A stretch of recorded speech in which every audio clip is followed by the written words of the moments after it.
Welcome to the Next Level Facebook Ads Podcast with Phil Graham. We help you master Facebook ads and give you an unfair advantage over your competition. Are you ready? Let's go. What's up, everybody? Welcome to the Next Level Facebook Ads Podcast, episode 465. I'm Phil Graham, and welcome to April. It's April 7th, 2026.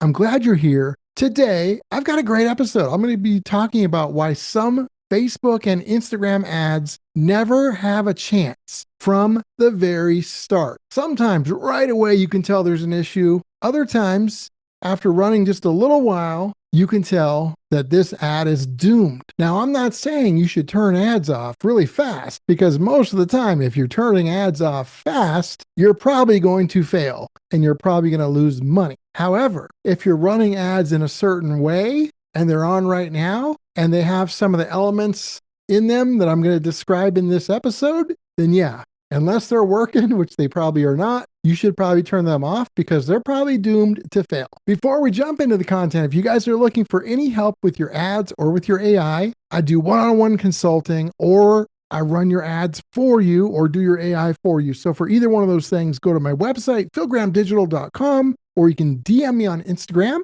at philgrahamdigital, and let's connect. So let's talk about why some Facebook ads never had a chance in the first place. Number one, it's an ad that actually never gets tested. This is happening so much. I see it everywhere. So people are running Advantage Plus campaigns. They've got a big ad set with a budget, and then they've got like 50 ads or 20 ads within that ad set, and they're letting Meta manage the budget. And so you're wanting to test all these different creatives, but if you go in there and look, many times, 80% of your budget is being spent on a couple ads, and the rest basically have almost nothing. And then you just assume they're losers. No, they haven't even been tested yet. Just because Meta hasn't tested them when they should doesn't mean they're losers. I've had situations where I took an ad that was like that. It was in a big group of ads, and it didn't get the budget that I wanted it to get.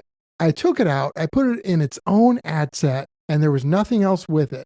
And that ended up being an amazing ad. Now, I've also tested that with different ads, and sometimes it's not amazing, sometimes it's bad. But guess what? Either way, I know that it was either good or bad, versus when you assume an ad didn't work, even though it wasn't tested. That's called insanity. That's just making things up. And you either leave it in there and it virtually never gets ad spend, or you turn it off because it's not getting ad spend and just assume it's not good. Well, you're kind of doomed to fail. That ad was doomed to fail from the very start if that's what you do and if that's how you do it. So if you've got a campaign like that where you've got ads in there that you really want to test and you're just hoping Meta will give you some ad spend on them, don't just sit there and hope. Don't leave your business to hope and chance. Put it in its own ad set, give it its own budget, and test it yourself. That's how you're going to know whether it's good or not. Number two, your ad may not have a chance for success if the messaging is not good, if it's unclear, if it's too focused on narcissism, if the ad is all about you instead of being about your actual customers or clients. So if your messaging is bad, then it is probably doomed from the start. Now, yeah, hey, a broken clock is still right twice a day, so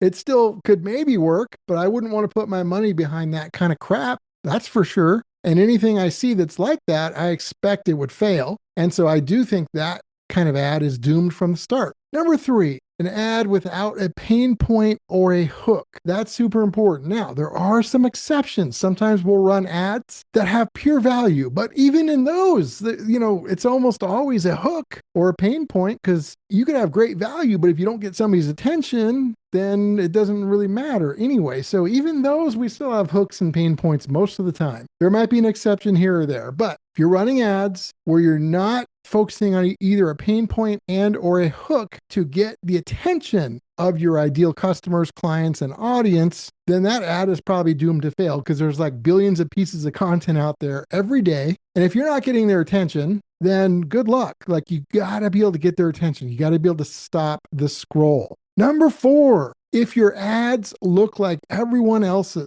maybe they're templated, maybe it's a bunch of AI slop. There's good AI and there's bad AI.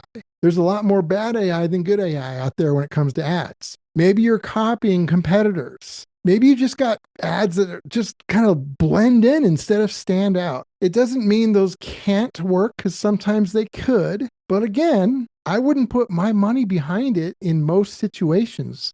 There's a couple exceptions. I might test something, but for the most part, if your ads are just bland, they're looking like everyone else, they're going to blend in instead of stand out. And that's a recipe for failure. Number 5, this is a big one. No credibility or trust. Now, you don't have to have this in every single ad. However, some of your ads should actually have credibility or trust. It's not just about what you're selling, what you're giving them, who you are, who they are.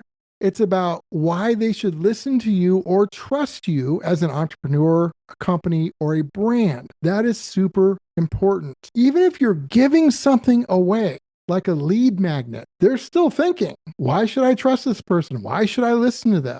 You've got to have some credibility and trust. And yes, you should have it on your website, your landing pages, and your sales pages, obviously, but also in some of your ads, you also want to have that throughout your ads. Now, you don't want to just have an ad that is like tons of text all about you, but you can work in a little bit of credibility, a little bit of trust here and there, sprinkle it into some of your ad copy. And that's something that I highly recommend, because if you don't, that's a sign that the ad may be doomed. Now, again, let me be clear. We do run ads that don't always have that. So there are plenty of exceptions on this one, because some ads are just focused on doing one job, and it's not always that one. But overall, you definitely should work at having some credibility and trust in some of your ads. And then last but not least, number 6, no differentiation. If you have ads out there and you aren't differentiated, and I don't just mean how it looks. We already talked about, if your ads look like everyone else's. I don't just mean that. I mean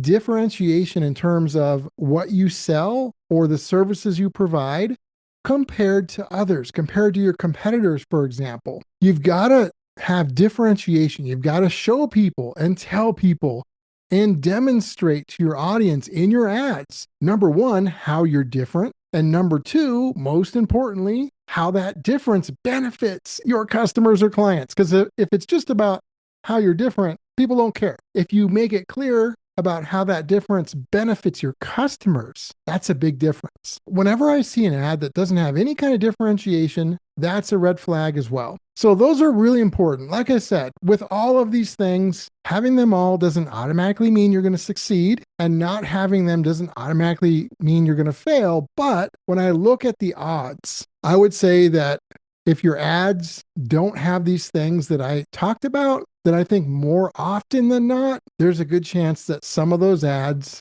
didn't really have a chance. Again, there are exceptions, but I highly recommend you guys go through these 6 things and see if your ads have them. If they don't, at least start weaving some of this stuff in, because it can be super powerful. And as always, just a reminder, it's always important to point out that every business is unique. Results can vary. There's no guaranteed outcomes. So always keep that in mind.